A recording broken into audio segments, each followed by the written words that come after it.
Budget రాష్ట్ర ప్రజల్ని చాలా తీవ్రంగా నిరాశపరిచింది. 6 గ్యారెంటీలకు రేవంత్ రెడ్డి గారు బట్టి విక్రమార్క గారు కలిసి ఈ బడ్జెట్ తో విజయవంతంగా గోరి కట్టారు. గత బడ్జెట్ ప్రసంగం కన్నా ఈ బడ్జెట్ ప్రసంగంలో 20 పేజీలు పెంచారు, 20,000 కోట్ల బడ్జెట్ పెంచారు తప్ప 6 గ్యారెంటీల ప్రస్తావన గాని దానికి అవసరమైన నిధులు కేటాయింపు చేయలేకపోయారు. కాగితాల మీద అంకెల మీద తప్ప ప్రజల కష్టాలు తీర్చడంలో గాని 6 గ్యారెంటీల అమలు విషయంలో ఈ ప్రభుత్వానికి చిత్తశుద్ధి లేదని మరొకసారి స్పష్టంగా అర్థమైపోయింది. ముఖ్యంగా బీసీ, ఎస్సీ, ఎస్టీ, మైనారిటీ డిక్లరేషన్లు కేవలం ఓట్ల కోసమే తప్ప ఆ వర్గాల బాగు కోసం కాదని ఈ బడ్జెట్ నిరూపించింది. గత బడ్జెట్ లో పథకాలు పెట్టి నిధులు ఖర్చు చేయని పథకాలకు తిరిగి మళ్లీ ఇది ఈ బడ్జెట్ లో కూడా అవే పథకాలు, అదే నామస్మరణ, అదే కేటాయింపు. ఎట్లా నమ్మాలి? పోయిన బడ్జెట్ లో రాజీవ్ యువ వికాసానికి 6,000 కోట్లు పెట్టామన్నారు, 6 పైసలు కూడా ఖర్చు పెట్టలేదు.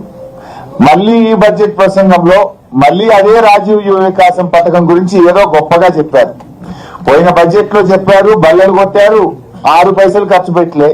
తిరిగి మళ్లీ అదే పాట పాడింది ఈ బడ్జెట్ లో. అట్లా ఇందిరమ్మ ఆత్మీయ భరోసా 24-25 బడ్జెట్ లో పెట్టిండ్రు, 25-26 బడ్జెట్ లో పెట్టిండ్రు, ₹1 ఇవ్వలేదు, 1 పైసా కూలీలకు అందలేదు. మళ్లీ ఈ బడ్జెట్ లో అదే చదువుడు చదివిండు బట్టి. అంటే నీ బడ్జెట్ కో శాంటిటీ లేదు. బడ్జెట్ అనేది కేవలం అంకెలు, మాటల గారడిగా మార్చింది తప్ప మీ కేటాయింపుల ఖర్చు విషయంలో ప్రజలకు పథకాలు అందించడంలో చిత్తశుద్ధి లేదు అని అర్థమైతా ఉంది. అది ఆత్మీయ భరోసా అయినా, రాజీవ్ యువ వికాసం అయినా. ఆ రాజీవ్ గాంధీ పేరు పెట్టి ఆయన ఆత్మ క్షోభించే విధంగా చేసిండ్రు, ₹1 ఖర్చు పెట్టలేదు రాజీవ్ యువ వికాసం. ఇందిరమ్మ పేరు పెట్టి ఇందిరమ్మ ఆత్మ క్షోభించే విధంగా ఇందిరమ్మ ఆత్మీయ భరోసా కూడా పైసా అందించలేదు. అంటే కనీసం మీ నాయకులను చెప్పుకునే మీ ఇందిరమ్మ పేరు మీద పెట్టిన పథకం, మీ రాజీవ్ యువ వికాసం అని రాజీవ్ గాంధీ గారి మీద పెట్టిన పథకానికే ₹1 ఇయ్యలేదు, ₹1 ఖర్చు పెట్టలేదంటే మీదంతా కూడా బట్టి బడ్జెట్, బడా జూటా బడ్జెట్, బట్టి బడ్జెట్, బోగస్ బడ్జెట్ అనేటువంటిది చాలా స్పష్టంగా అర్థమైతా ఉంది. అసెంబ్లీ ఎన్నికల టైంలోనేమో అభయహస్తం, ఇవాళ 3వ బడ్జెట్ చూసిన తర్వాత అది అభయహస్తం కాదు, రిక్తహస్తం అని అర్థమైపోయింది. తెలంగాణను, హైదరాబాద్ ను 3 ముక్కలు చేయడం తప్ప ఈ బడ్జెట్ లో విజన్ లేదు. బడ్జెట్ లో చూస్తే ఆ క్యూర్ ఆ 3 ముక్కలాట తప్ప బడ్జెట్ లో ఎక్కడ కూడా విజన్ కనబడలేదు. మాకు ఓటు వేసిన ప్రజలకు వెన్నుపోట్లు వచ్చారు. ఇవాళ బడ్జెట్ చూస్తే మహిళలకు 2,500 ఇస్తామన్నారు, మొండి చెయ్యి. వృద్ధులకు 4,000 పెన్షన్ ఇస్తామన్నారు, మొండి చెయ్యి. ఉద్యోగస్తుల పాత బకాయిలు ఇచ్చే విషయంలో, పీఆర్సీ, డిఏ విషయంలో ఉద్యోగస్తులకు మొండి చెయ్యి. రిటైర్డ్ ఉద్యోగుల బకాయింపుల చెల్లింపు విషయంలో ఏదైనా చెప్తారేమో, ఊరట కలిగిస్తారేమో అంటే మొండి చెయ్యి. ఉపాధ్యాయులకు మొండి చెయ్యి. ఆర్టీసీ డేట్ ఏమైనా పెట్టి వాళ్ళని ప్రభుత్వ ఉద్యోగులు గుర్తిస్తారేమో అంటే ఆర్టీసీ కార్మికులకు మొండి చెయ్యి. సింగరేణి కార్మికులకు మొండి చెయ్యి. చేనేత కార్మికులకు మొండి చెయ్యి. గౌడన్నలకు మొండి చెయ్యి. యాదవ సోదరులకు 2వ దశ గొర్రెలు ఇస్తారేమో అంటే మొండి చెయ్యి. మా ముదిరాజులను బీసీఏలో చేరుస్తారేమో, వాళ్ళకి ఏమైనా సంక్షేమ పథకాలు పెడతారేమో అంటే మొండి చెయ్యి. మొత్తంగా బీసీ సమాజానికి మొండి చెయ్యి. బీసీ సప్లైన్ పెట్టడం, ఏటా 20,000 కోట్లు పెట్టమన్నారు.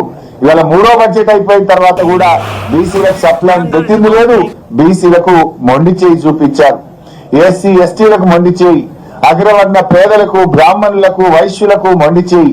మైనార్టీలకు మొండి చేయి. ఇవాళ ఆశా, అంగన్వాడీ వర్కర్లకు, చిరు ఉద్యోగులకు మొండి చేయి. మైనార్టీలకు మొండి చేయి. మైనార్టీలకు సప్లైన్ అమలు చేస్తాం అని చెప్పారు, కానీ ఇలా మైనార్టీలకు కూడా ఈ బడ్జెట్ లో మొండి చేయి చూపించారు.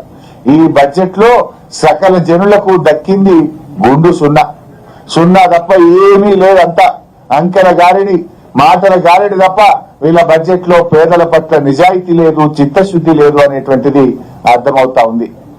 అప్పు మాత్రం దండిగా చేసిండ్రు. 3 ఏళ్లు నిండక ముందే 3.5 లక్షల కోట్ల అప్పు చేశామని చెప్పి వాళ్ళ లెక్కలు చెప్తా ఉన్నాయి.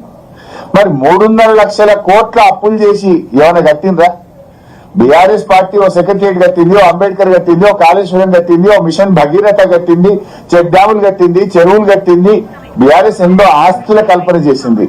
మరి మీరు 3.5 లక్షల కోట్ల అప్పు తెచ్చి చేసింది ఏముంది? అసలు మన రాష్ట్ర చరిత్రలో ఎప్పుడు పెరగనంత డెట్ టు జిఎస్డిపి రేషియో విపరీతంగా పెరిగింది. డెట్ టు జిఎస్డిపి కాంగ్రెస్ ప్రభుత్వం వచ్చిన 27% ఉంటే 2 ఏళ్లలోనే అది 29% పెరిగింది. ఒకప్పుడు తెలంగాణ డెట్ టు జిఎస్డిపిలో భారతదేశంలో అతి తక్కువ డెట్ టు జిఎస్డిపి ఉన్న రాష్ట్రంగా బీఆర్ఎస్ హయాంలో తెలంగాణ రాష్ట్రం ఉంటే ఈ రోజు ఎక్కువ పెరిగిపోయింది, 29% కు పెరిగింది. అసలు ఇంకా ఆయన బట్టి గారు అంబేద్కర్ సూక్తులు చెప్తా ఉన్నాడు, రాజ్యాంగ విలువల గురించి మాట్లాడుతున్నాడు. వెనుక ఫిరాయింపు ఎమ్మెల్యేలను కూర్చోబెట్టుకొని రాజ్యాంగ విలువల గురించి మాట్లాడడం విడ్డూరం. మీ వెనక ఎవరిని కూర్చొని పెట్టినావు? పార్టీ బీఆర్ఎస్ పార్టీ ఎమ్మెల్యేలను కొనుక్కొని ఫిరాయింపు ఎమ్మెల్యేలను మీ వెనక కూర్చోబెట్టుకొని నువ్వు అంబేద్కర్ సూక్తులు రాజ్యాంగ విలువల గురించి మాట్లాడడం ఇది సిగ్గుచేటు. అసలు బీఆర్ఎస్ 10 ఏళ్ల కాలంలో, మా 10 ఏళ్ల పాలనలో బూడిద నుంచి ఫీనిక్స్ పక్షిలాగా ఈ రాష్ట్రాన్ని ఎగిరింపజేసింది బీఆర్ఎస్.